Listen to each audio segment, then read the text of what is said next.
Thanks for tuning in to If the Walls Could Talk in Buffalo podcast on the Overreaction Sports Network powered by Believe. With your hosts, Don Purdy and Josh Cormier.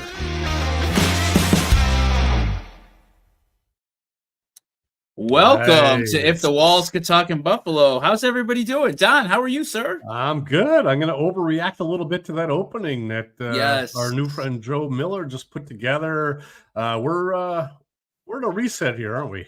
Yeah, we are thrilled to be joining Joe Miller, Jerry Ostrowski, John Fina, and the rest of the Overreaction Buffalo Network. Don, it's been a little while. I know you finished your second book. I picked up an exciting new job at David Adams Card World as a card breaker. Hopefully everybody checks me out there.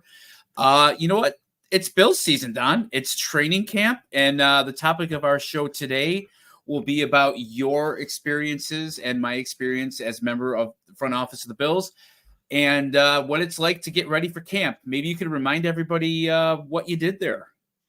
Camp is a big deal. And Josh, you and I, before we logged on here and prior to that, we were talking about how we've come back on the air. And I want to give a big shout out to the guys that gave us the first chance at Cover One.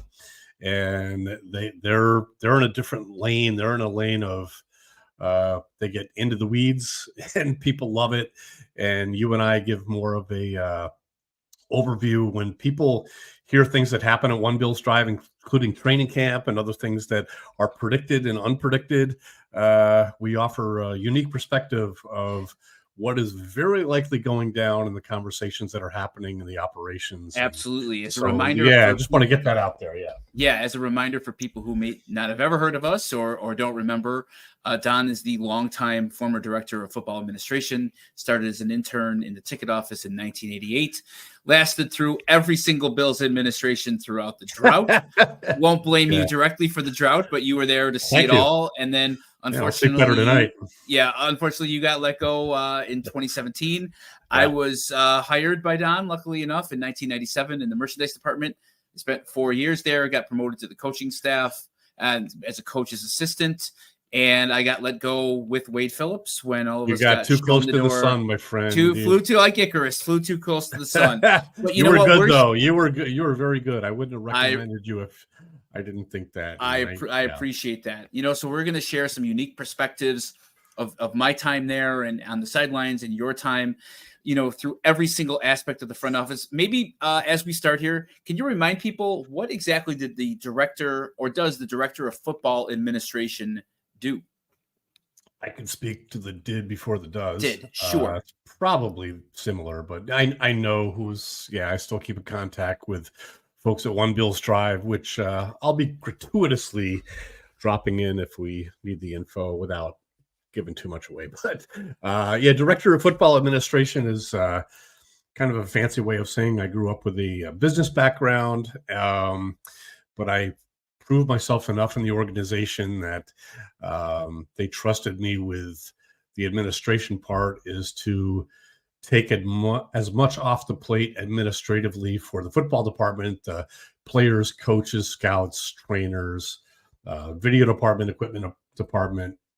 They were the talent, and I helped them as much as I could to do what they did to help the team win, and they were specialized in those things. And so, I did a lot of their spending. And the closer you got to football, the salary cap. I did contract negotiations.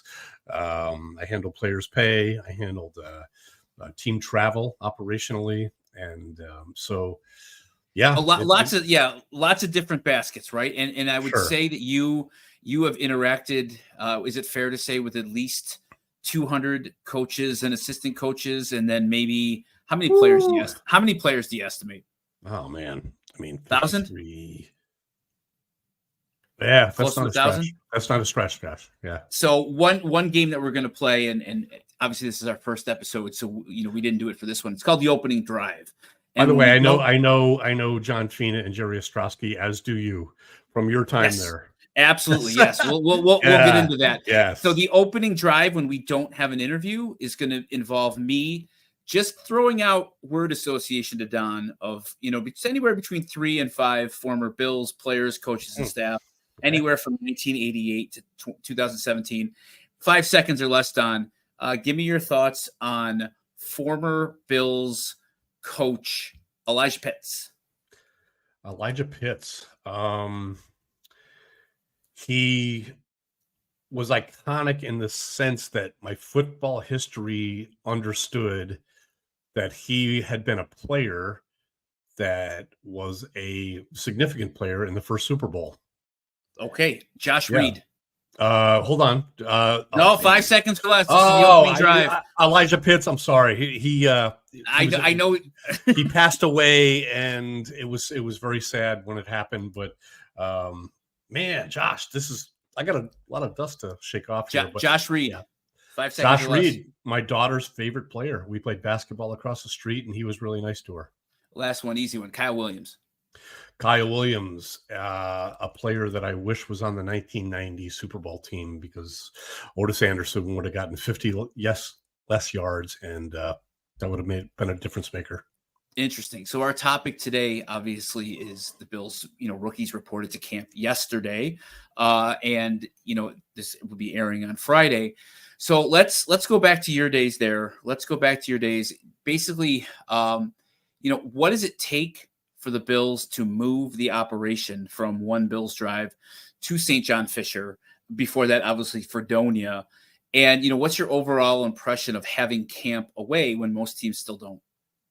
Obviously, like with anything, the first time you do it is 80% harder than every other time you do it. So you have to learn to get used to the staff that you're working with at the college, what their expectations are. There's a contract that looks like the Magna Carta, but the operations people did not read it. So the specs are such that, the contract says that we have this and rooms and air conditioning and mattresses and food. And, they assign people that aren't privy to that information. And at Fredonia, when I got there, it was in Fredonia, so they've already done that. We were on cruise control. It was very folksy down there, and I think there was a benefit to that. And then in St. John Fisher, it moved there. You had to start that whole process over again. There were a lot of fights between administrative people, football ops people in St. John Fisher. They're like, what? You have that in your contract? We're like, yep, right here, we do. But once they understood it, and they had the same people each year that knew that was the expectation, it got easier and easier. But the players were always... Yeah. Go ahead. Did the Bills pay? The players always had an adjustment period there. Oh, sure. Oh, yeah. Yeah. Okay, so the Bills paid. Yeah, I paid that bill. Yeah. You paid that bill. Was it in the millions? Yeah. It was 7 figures. Yeah. Each year? Oh, yeah. For food. I mean, the food is not only plentiful, but also in the program of, the right amount of proteins and hydration and vegetables. And it wasn't just, bringing in Burger King or Chick-fil-A. It was Josh, you ate that. I did. It was great. You were there. It was great. Yeah. It was healthy. Stir fry, right? Yeah. It was healthy. And I'll have you know that I was hazed in the cafeteria, and I was made to stand on the bench and sing the national anthem in front of about 100 people. So that was my highlight in my memory of the St. John Fisher cafeteria. So who made you do that? Ronnie Jones. One of many times. Are we going to revisit that? Like, we have to figure out our audience here. Like, how many people have heard your experience with him? We'll talk about that. We might have to we have to bring that up again, but incrementally, maybe. Yeah, we sure will. So my impression of camp was, boy, it was a real pain in the ass. Like everything about it. Was it the time of the year that you dreaded the most? I mean, I know you didn't necessarily have to stay there, et cetera, but literally picking up an NFL organization for a road trip is hard enough. But for, back then, 3, 4, 5 weeks? Like, wow. For me personally, honestly, it was a relief to get everyone there, get them in the routine, and then I had so much work to do to get ready for the regular season in terms of travel, and the players started getting hurt, and I handled the workers' comp. So every time a player was hurt, I had to manage that and the expenses and pay the hospital and the doctors and the therapy and all that, x-rays, MRIs. So as soon as they went, I knew they were going to pour in, and they did. But at least I was operating from a place of tranquility, serenity, back in the office. Like, I remember the dozen or so of us that stayed back at camp just walked around the office like, we own this now. They're all there. And we all had reasons to go to camp periodically, but we would do it early in the morning, come back in the afternoon, stay at night. Maybe if we had to travel to a preseason game, we would spend the night there. But administratively, we were in a position of kind of pick and choose when we were going to be at camp. So, but my really good friends that, were there, that were in camp ops, I don't know how they did it. They, it was talk about 18-hour days. It was that, and 18-hour days were required, but they voluntarily made them 20-hour days with a couple hours of, Letterman and drinks and just Sure. And we'll wake up in 4 hours and do this all over again. Yeah, and that was back in the day of like two-a-days too. Yeah. I remember the two-a-days, and boy, they just I wasn't suited up, but you're out there in the heat, and man, you were at the end of the day, you were just wiped. Everybody always complains about the beds at St. John Fisher, and quite frankly, I didn't care. I was so tired at the end of the day. I could have slept on the floor. Right. It didn't really matter where you slept. You ate well. Everything was taken care of, but those were just exhausting days. Did you avoid camp like the plague? Did you avoid trying to go there? I wouldn't say I avoided it like the plague, but I went when I needed to go. I went there to meet the trainers and kind of give them. Did you see the value in it? More and more teams are getting away from it, and they have the complexes, in their home stadium, in their footprint of, of their training complex. The Bills are one of the only few teams left that still do it. Did you see the value in it? I understood, we were always told that there was a marketing value to it. Rochester is interesting, kind of a Twin City type of deal, but a little smaller, but close enough that their market was significant. And the campus was nice. So we all bought into that because, listen, if the business people, Jeff Littman and those, they were on board and told us that was a valuable thing. The facility was nice enough that we thought, okay, it would facilitate and it wouldn't take away from football, with how the players were practicing, and the locker rooms, they were small. Everyone knew that. There were 90-man rosters and everyone complained, but there was camaraderie that came out of it, from what I'm told. And did the players hate it? The veterans hated it. Yeah. You remember that. I'm sure you. Yeah. I guarantee, Josh, you could talk about your conversation that you had randomly going back from the cafeteria to the dorms at night. Oh, when I was there, some players just grumble about it. I guarantee it. This is now back when I was there, almost every team did go away somewhere. Yeah. So I imagine as you kept going on, like 15 years after I left, and more NFL teams are just staying at home, and you stay in your own bed at night, and you're with your family, and you're with your dog, and you're not in this college dorm room. I imagine that, maybe kind of the resentment or the frustration of these NFL guys just grew over time. Did you notice that? The longer they were in the league, the less they thought they needed it, but they understood it, as a value to the, younger players for sure. Take us all back to Fredonia. And, I know you weren't necessarily in the role that you're in now, but A, there's some legendary stories. And then B, that's a very different team.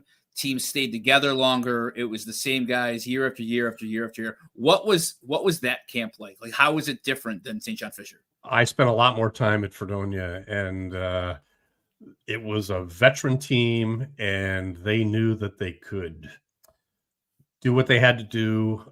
They yelled at each other a lot. It was really competitive. Offensive linemen got in fights with Bruce Smith all the time.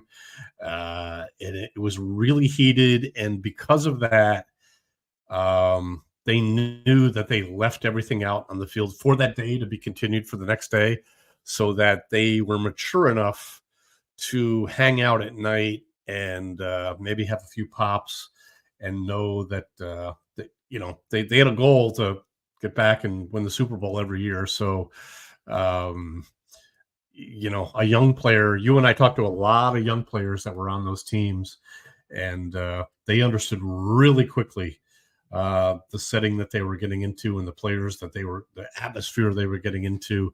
And if they weren't ready, we talked to Don Beebe and Phil Hansen, and they were like, yikes, we're on a steep learning curve here because these guys really mean it. Yeah, what were the facilities like at Fredonia? Like, were they way worse than what St. John Fisher is? I mean, obviously now no NFL team would ever have that. Not way worse, but they were somewhat worse. Okay. There was a difference, but the NFL's different too now. That wouldn't fly now. And do you think that going to Fredonia, being in that small college town setting, the fights, the heat, the 2-a-days, then there's Camp Marv and all that, and do you think that contributed to them going to 4 Super Bowls in a row? Because they were so tight. Sure. Yeah. I mean, it definitely. The guys knew each other better. Tight is a good word. And for better or worse, they really had to get to know each other and battle against each other. And so when it became time to play in the field together, they knew they went from foes to friends. And so, yeah, I St. John Fisher was pretty much similar, but just an upgrade, but not enough discernible to be able to quantify, honestly.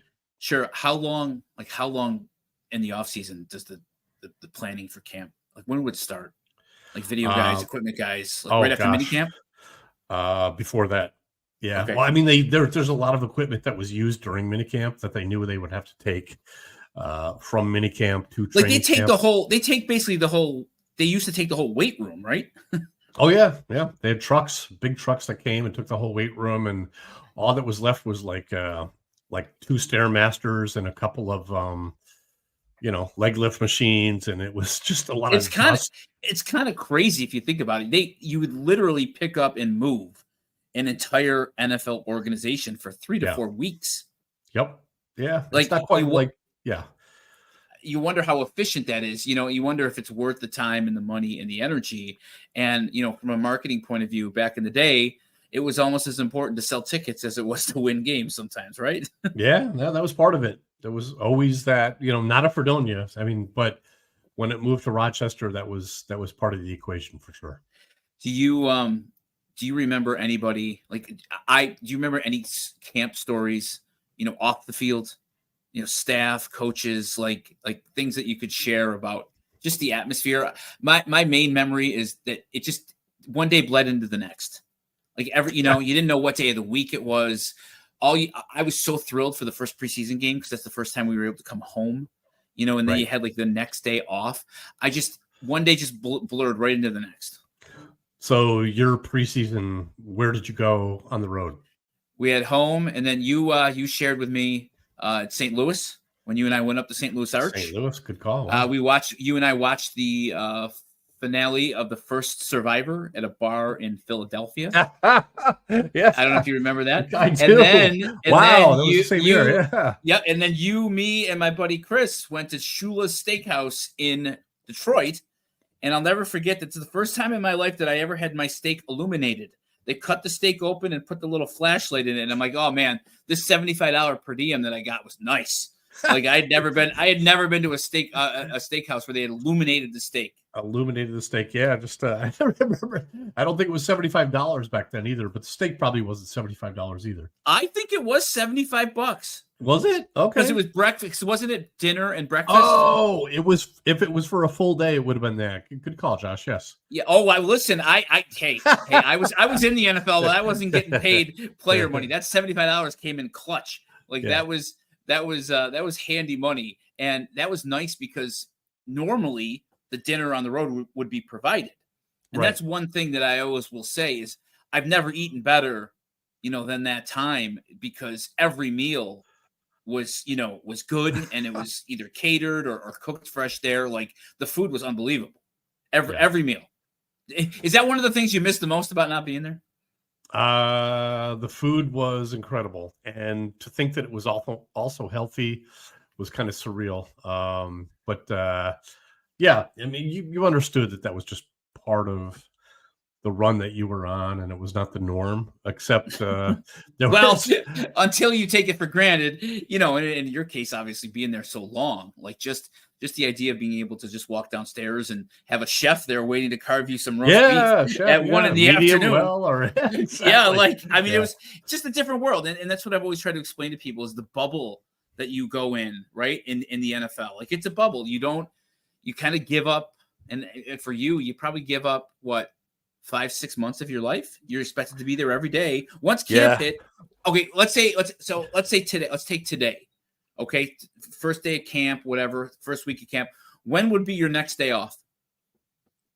Yeah, if we're talking about someone that was at camp for the whole time.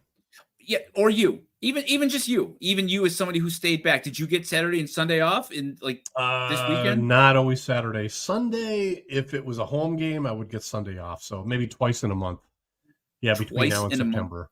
Okay, and then obviously from September to January, you were working every single day. Yeah.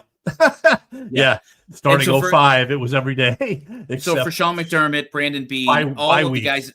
Bye week was real, and I'm sure you remember that too. It was great. 3 or 4 days of holy cow. This is everyone else. In the world did every coach give you guys? Did every coach give you like the long weekend? They tried to, yeah. It tried to be a 4-day weekend in the bye week, yeah. God, did you reintroduce yourself to Amy and the girls? And hey, I'm Dad. There wasn't one of those. Was like, oh man, the honey-do list. Yeah. Oh yikes! That I hadn't even thought of that. But yeah, for those guys, people don't necessarily think about it or realize it. But once you step foot at camp, you usually got the 3 to 4 weeks off before camp started, right? That's really the downtime in the NFL. Yeah, that's right. I mean, not you, but the coaching staff and the football ops guys. But then it's a straight shot from July until you get eliminated. Yeah, we had 6-hour days only for 6 weeks, and the weekends off, and half day on Fridays from the middle of June to late July. That was it. That's when you had to plan your non-football life. So the concession to the office staff was summer Fridays, right? You got 2 hours cut off of Friday. Whole afternoon. Leave at lunch, never look back. Okay. Man, that must have felt like a 4-day vacation with it the did, hours that were coming up. Yeah, it did. That was it. That was all you had all year, basically. Yeah. That's amazing. Do you look back at it now and think, wow, how did I do that? You were there a long time.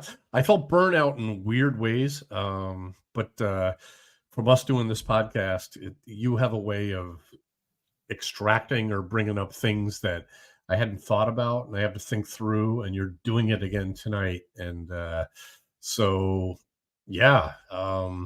it was a my daughters were in soccer leagues and everything, and we would go there, and people would talk about, hey, we're going to do this trip, go to Pennsylvania and do this, and I can't do that. Sorry, sure. But I tried to be there as much as I could.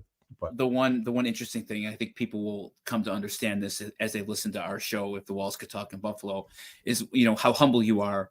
And I was actually wondering, I was thinking on the way home, talking about this.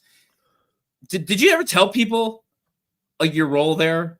You know, like if you're out at a soccer game, or you know, if you're at a party or whatever, and people didn't know you, and they said, what do you do? What would you say? It was hard because, you know, if you said enough, it would open up a whole line of conversation that most everyone in Buffalo, as much as they love their Bills, would be like, wait a minute, what? Hold on. I know you experienced this too, Josh. Absolutely. But it got to a point, like, if you're on a plane, I would never ask someone what they do for fear of the reciprocal. The reciprocation.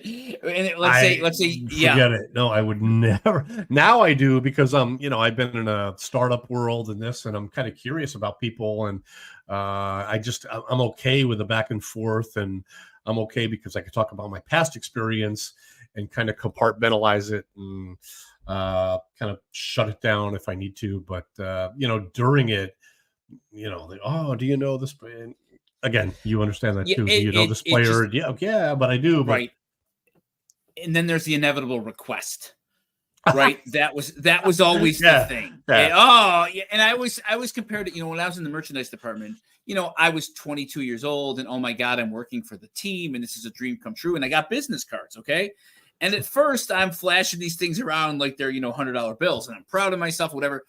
I learned really quickly that you give a business card and you end up getting a request. And I always compared it to, if I said I worked at National Fuel, like nobody's going to ask you for like $15 off your heat bill, or your gas bill, or your electric bill, right? Like, it's amazing what people perceive that you're able to do and be willing to do for them because you work in the NFL. Right. I'm sure you experience that a lot of times, right? Yeah, they feel like it's a endless, you know, bottomless pit of generosity, and you know, the supply is there's no limit to the supply of things, and it just always amazed me. It always amazed me. You're going to get the unsolicited opinions, and so I'm sure you heard all about, you know, Coach X and Coach Y and all the rest. Yeah, they don't work hard enough. They don't study. They're lazy, and they're overpaid. You know, no, they're not. They're not. But you can't. You don't want to go down that road at all. It's just because it's just. Yeah, it's a losing proposition. Yeah, and it's so funny too, right? Because most people would view it as a very prestigious job, and you know, oh my God, I work in the NFL. You really wanted to keep it under wraps, you know? So, like, were you ever on camera? Did you ever have an interview with the media? A few times, just real targeted. Yeah, if it was for something that, it wasn't. You know, the team really tried to limit that and have it go through a media relations department with Scott Burstold, who we've had on our program a couple times. But the more you got into social media, you know, you just can't manage that. You can't put the toothpaste back in the tube. Somebody says something and they have to react, and best thing is just to bring it in and try to move on.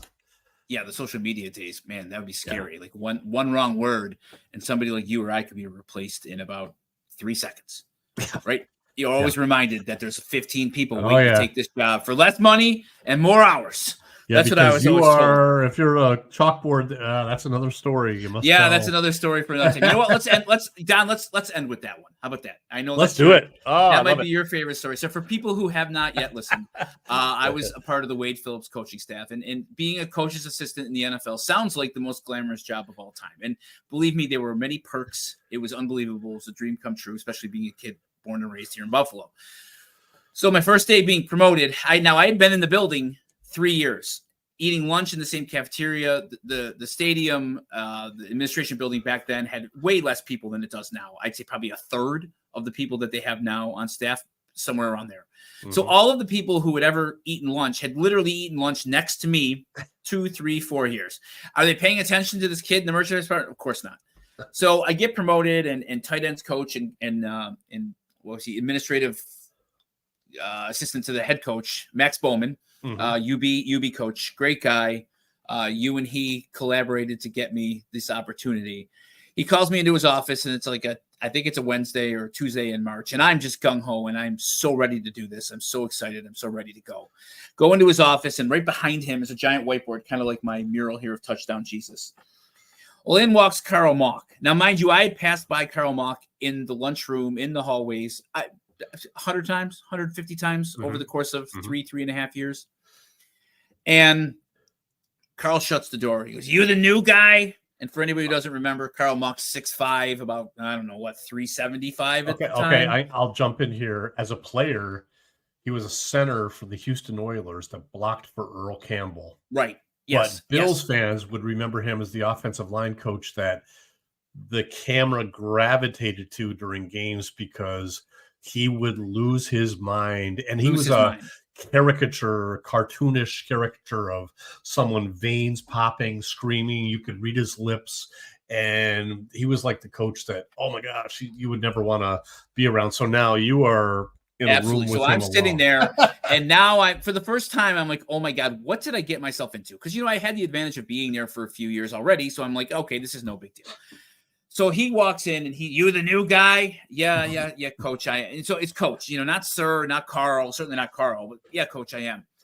Well, I got to show you something. Okay, sure, coach, what's up?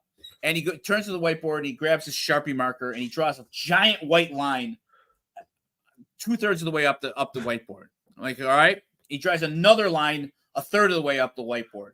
And then he draws 2 of the worst looking fish that you've ever seen in your life. Okay. And I'm like, he's like, you see those? Yeah, coach, I do. So he takes the marker and he puts 2 dots above the bottom line. So there's 2 lines, there's 2 crappy fish and 2 dots. He's like, you see that? I'm like, yep, I see that, coach. He's like, you know what that is? I'm like, no, I don't, coach. He points to the fish. He goes, those are whales. I'm like, oh, all right, sure, coach. He's like, you see what these 2 dots are? You know what those are? I'm like, no, I don't. It's like, that's whale shit. I'm like, oh, all right. Now I'm looking at Max, and Max is like laughing. He knows the joke, but he's laughing. And then he takes the marker and he jams it into the whiteboard as hard as someone could humanly possibly jam the marker into the whiteboard. He goes, you see what that is? He's like, you know what that is? I'm like, no, coach, I don't. He's like, that's you. He's like, that's you. You're lower than whale shit. Don't you ever forget it. He took the marker. He threw it at me. He threw it at me. Opened the door, slammed the door shut. I turned to Max and he goes, welcome to the NFL, kid. Thanks, everybody, for tuning in. We cannot wait to get started on training camp and the rest of the regular season. Please like and subscribe to Overreaction Buffalo, all of the shows, all of the podcasts. We're at If Buffalo on Twitter. I am going to get Don to re-engage in his X account because he needs to. And we will be. We have a lot of dusting off. And absolutely. Good job there. We will be back with everybody and next Friday. Thanks for joining us.